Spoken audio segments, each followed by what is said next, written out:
So this is my talk. It's called "Goodbye Special Properties?" ? The advantages of an XML-based approach for storing data structure in SMW. So, what do I mean when I say data structure in SMW? I'm talking about all of the different things, the elements that can be used to display and edit data. There's properties, templates, forms, filters, queries, and together those work together to provide a data structure to for users. And that encompasses both entry and editing of data, and then querying and usage of data. So there's a lot of special properties that are used. Those are, if you don't know that term, those are properties that are predefined by the code.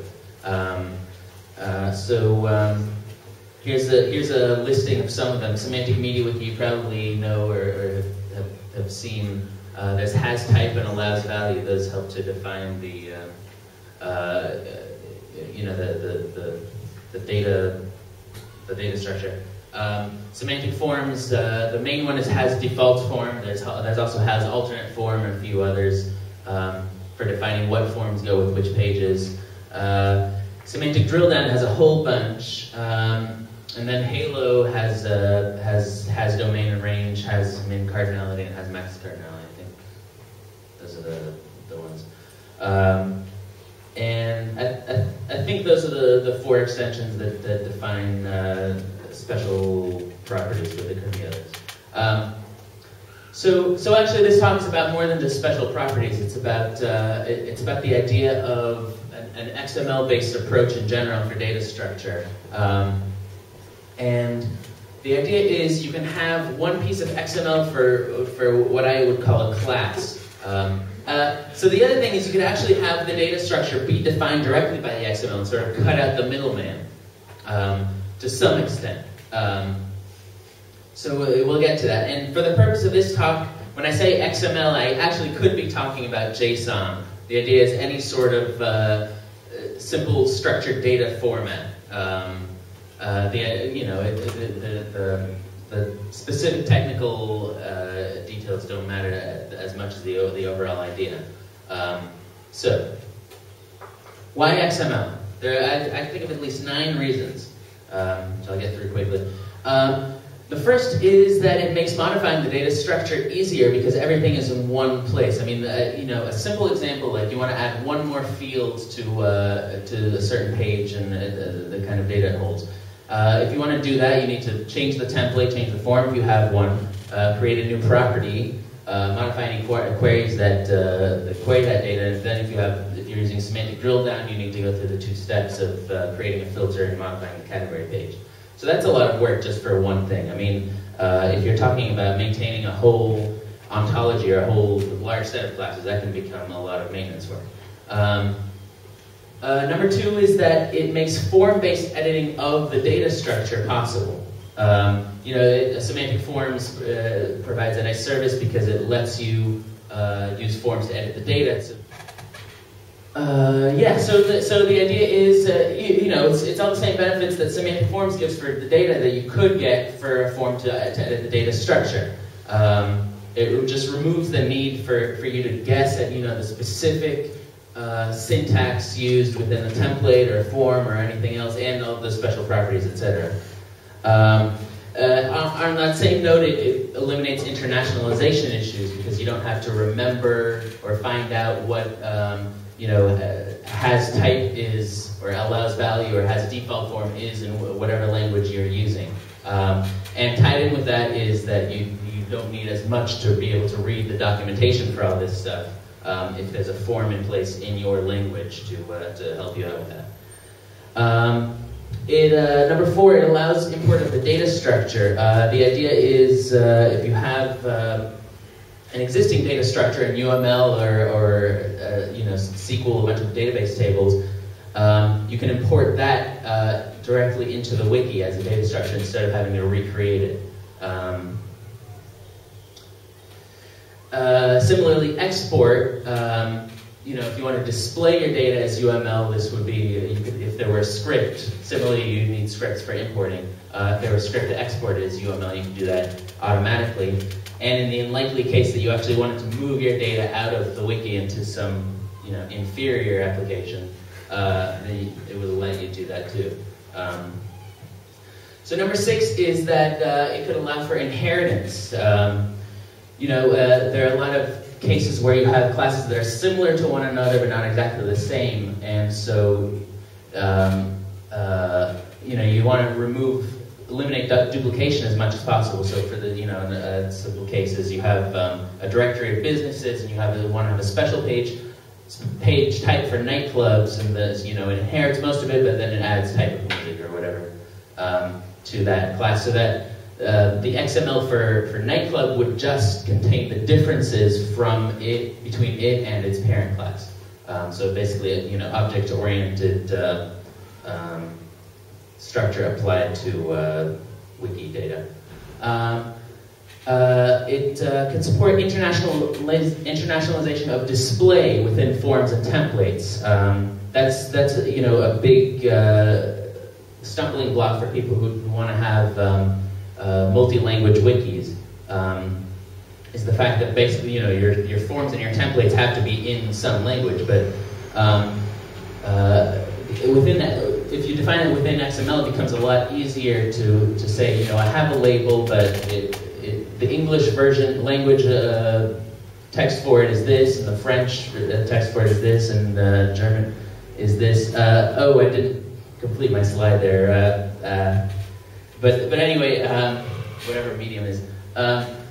That could apply also to enumerated values. So you can have an actual drop-down whose values show up differently, or a checkbox or a radio button or something, whose values show up differently depending on what language the user has specified. I don't know if that German was correct in that last line, but reason number 8 is it could result in nicer looking templates and forms. The default forms and templates created by semantic forms are pretty basic. But a lot of people have created nice forms and templates, but it can be a good amount of work to have simple stuff like alternating colors within tables or an explanatory row for each field. You have to basically hand code all of that, and there could well be it's a sort of a nice sort of what's the word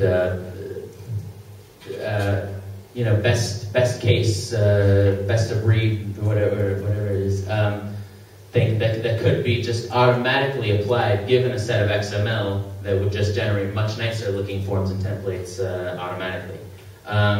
And then finally, it could result in actually better HTML. This is the ideal HTML for a form input. It's got the label tag, and that helps because in mobile devices and all sorts of things, it helps with the display, and for use by blind people, it helps. It makes the audio navigation better.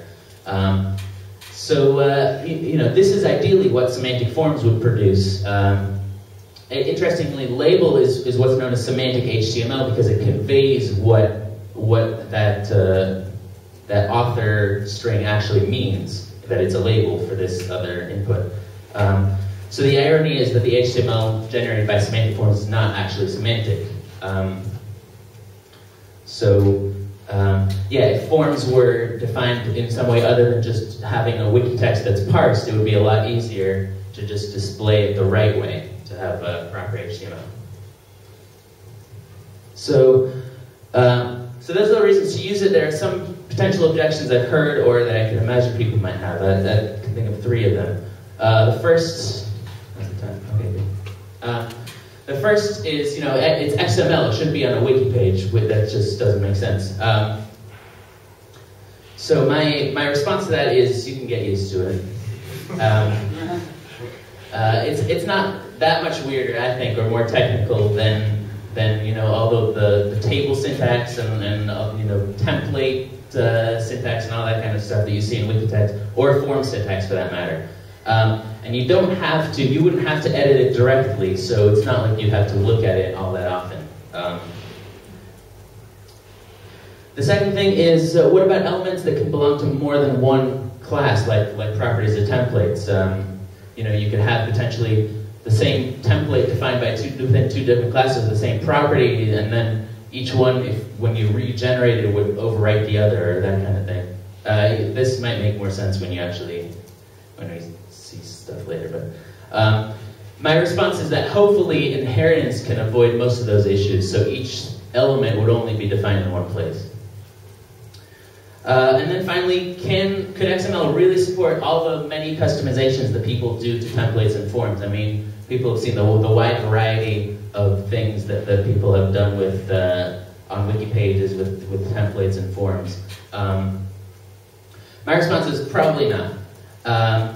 But if that kind of setup can support what the average case, what people 80% of the time do, or 90%, or whatever it is, then I think it's worthwhile. And then for the exceptional cases, then you stick with hand coding, and it wouldn't be any worse than the current situation. Okay, so I don't know if I've convinced anyone, but so it sounds pretty good. So assuming you think it sounds all right, so what's the next step? This whole thing that I've explained is somewhat. Basically, to some extent, similar to a talk that I gave at the Amsterdam SMWCon a year ago. So, so what's going on? So, this is actually already possible, sort of. There's a new extension called page schemas that, while it was still in the planning stage, was referred to as semantic classes. I think that's what it was called when I talked about it in Amsterdam last year. And then semantic schemas. It's no longer semantic. It no longer relies on semantic media wiki. Well, it never did, but as a concept, it doesn't.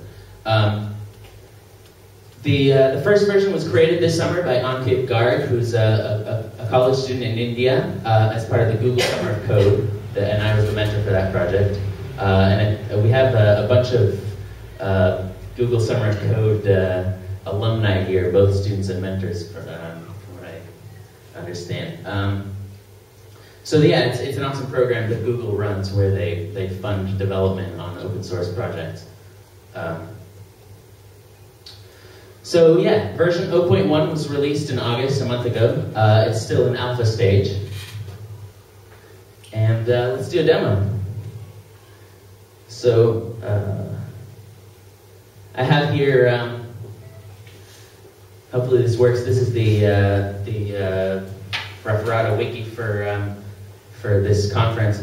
Let's create a data structure. Does anybody want, to think of some page type that you want to create something for? What is that? Was it? I see like 6 things there. Rapper? How about I'll do musician? Well. That's exactly what Michael did. Oh, really?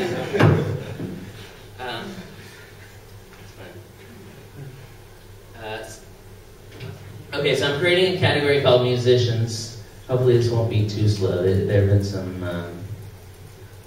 slowness problems. If it's slow, I'll just create it on Discourse TV. Okay.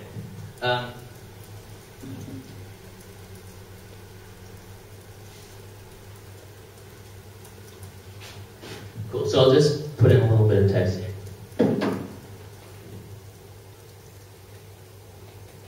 These are all the musicians. Okay, so once I've created the category, a new action shows up here called Edit Schema. And actually it should be called Create Schema because a schema doesn't exist. So we have here this helper form that's defined by page schemas. So I want to say, yes, it should have a form and its name will be musician. And then let's add a template to it, which we'll also call musician. And this is all available on Referata. You can try this out on any Referata wiki. And it's available as an extension you can download. So let's add a field. I don't know. Instrument.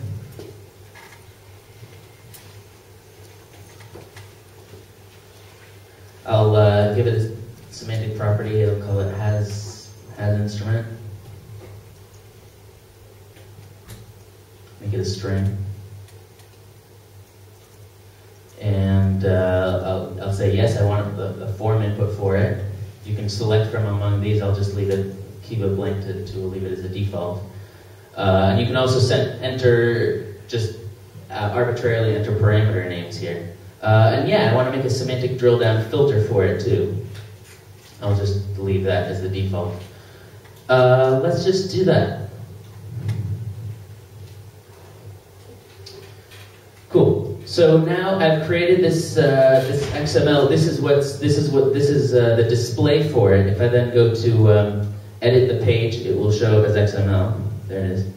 And now there's an additional action that shows up called generate pages. So now I can generate these 3 pages based on that XML.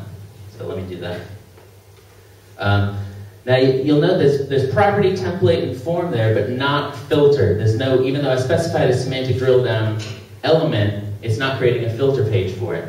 And that's because, I said that the XML could either be used to generate pages or it could be used directly to define the data structure. In the case of semantic drill down, it can already read the XML and gather filter information from that. So you don't even need that extra step of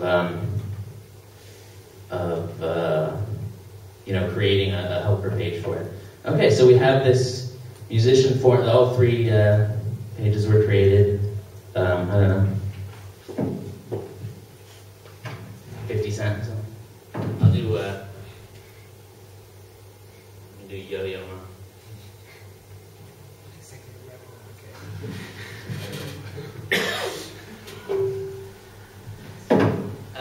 Okay, so yeah, cello. He plays the cello.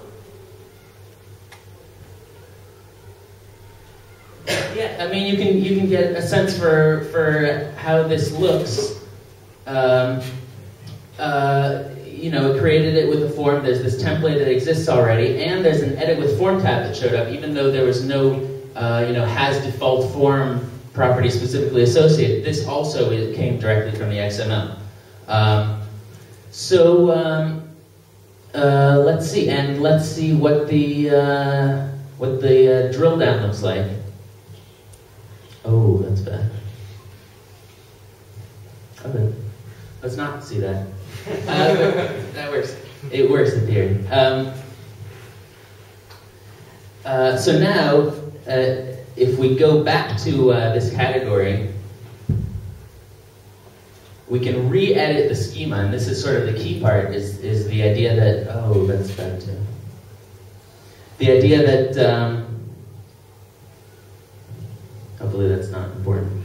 The idea is that you can now create additional fields, additional data, and have that added to the, okay, yeah, well, it's buggy.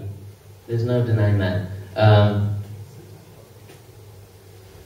So now I can add in a second field here. This should have shown up as just blank.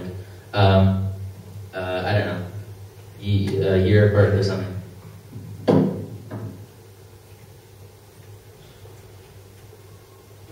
And I can add in, properties and form input and filter for all of this as well. I think I can leave all of these blank.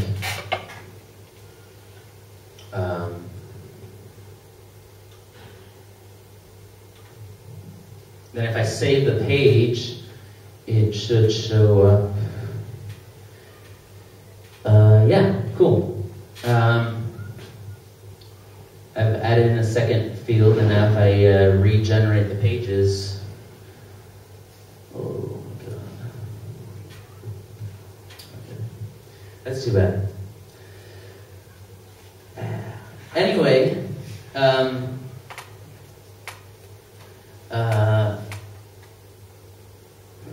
okay. Well, if I had like 5 minutes, I bet I can fix that. But anyway, yeah, I think you hopefully get the idea. So you know, there are bugs to be fixed, and there's plenty more functionality that could be added. But that's the page schemas concept, and that's you know, I think this is a really important addition to the semantic media wiki ecosystem for defining data structure. Yeah. Any questions? Yes. So essentially, what you are doing is building a schema editor. Yes. For semantic media wiki. Yeah. Yeah, that's fair. And actually, it's not necessarily semantic media wiki, I should say, because you can actually use it without semantic media wiki as just a template, where it would just create templates, basically. Just a template creator also. Infobox type template. Right, exactly, yeah. Yeah. So have you thought about the idea to use some kind of wiki-like or wiki-compatible syntax so that you can use the kind of parse functions and stuff inside?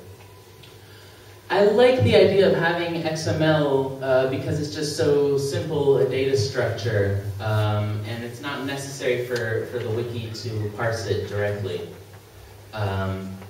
It's, you know, it's just a simple sort of file format or whatever it is, and then other scripts can write to it or read from it and that sort of thing, even outside the context of being in the wiki. I don't know if that answers the question. Yeah. Yeah, I wondered about that too. I like the idea of having all these elements in one place. I think we discussed that years ago, and I'm very much for it.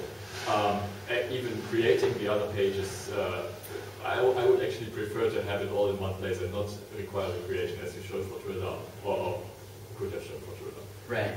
But I wondered again about the XML format, not because I dislike XML as a surface syntax. I mean, well, fair enough if they like it. But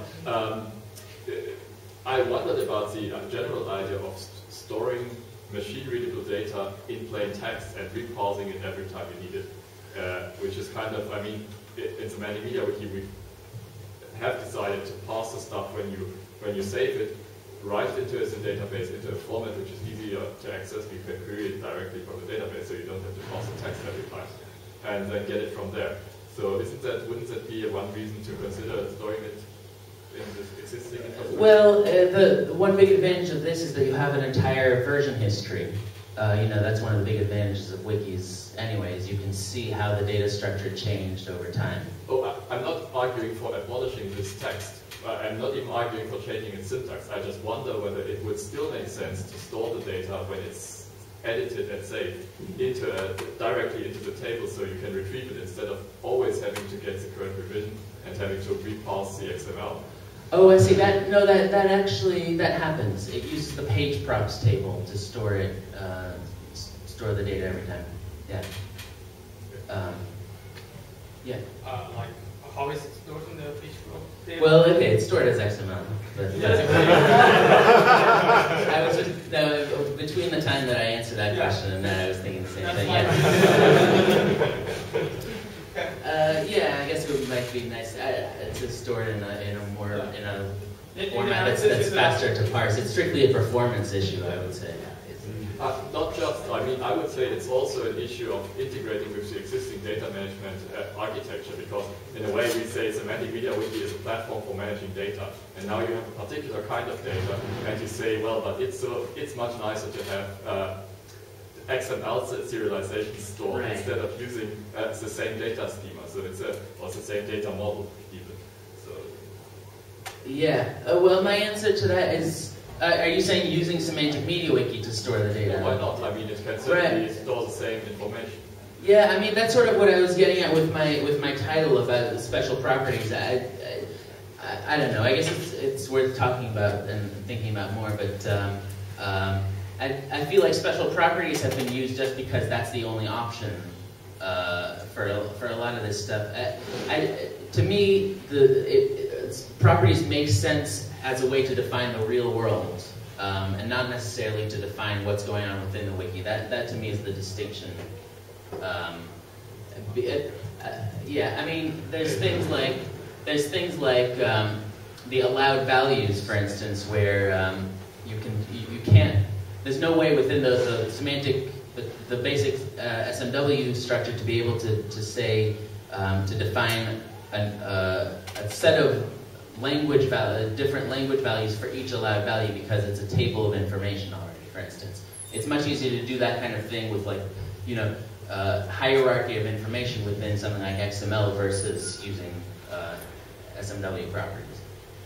Well, but that's more limitation of current implementation, not of today. I mean, as I said this morning, you can store all information and That's data. true. Yeah, everything can be stored as triples. If you store it as triples, you could, for example, ask for all the schemas that have certain property or browse them with the existing with a drill down. I mean, you could. It would give you all kinds of tools readily available, and it would still maintain the same basic idea. It's the same interface for people.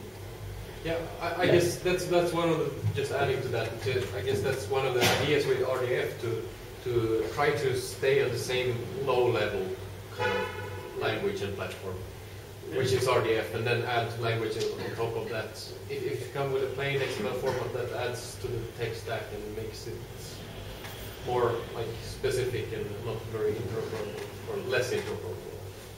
Yes. Maybe, I mean, when we talk about Wikidata later, we will get to that topic again. How well you can express certain types of information in RDF.